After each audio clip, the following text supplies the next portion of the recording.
Ajali ni ajali. Hata juzi nilisema atasema mambo mengi, lakini sisi tumwachie Mungu, kwa sababu Mungu akiamua kumchukua kiumbe wake anaweza kuamua kuchukua. Umelala usingizi, umeteleza bafuni, umeugua malaria, kwa namna ambayo unaona inafaa. Kwa hiyo sisi tuishie tu kusema kwamba kazi ya Mungu haina makosa.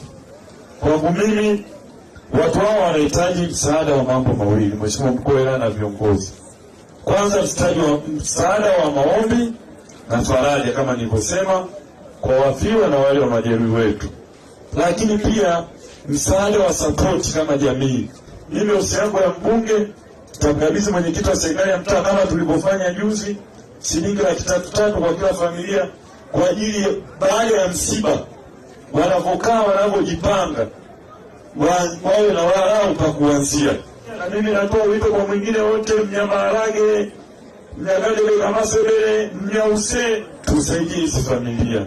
Tuhakikishe kwamba tunaweka usalama wetu mbele tunapokuwa tunaenda kutafuta. Na bahati nzuri tupo na maaskari wetu hapa wa usalama barabarani. Mimi naendelea kuwasisitiza kwenye haya magari yanayojaza watu, tuendelee kuwa wakali, wala tusiogope, maana wengi wanakuwa wakali. Kabla kitu hakijatukuta wala tunakuwa wakali sana, ndugu zangu. Lakini waombe maaskari wa barabarani tuendelee kuwa wakali katika hili, tusifumbie macho. Waliokufa ni watu 8, mbele yetu tuna miili 6, wenzetu 2 wengine wamesafirishwa kutokana na tofauti zetu mbalimbali za kifamilia, za kidini na kiimani.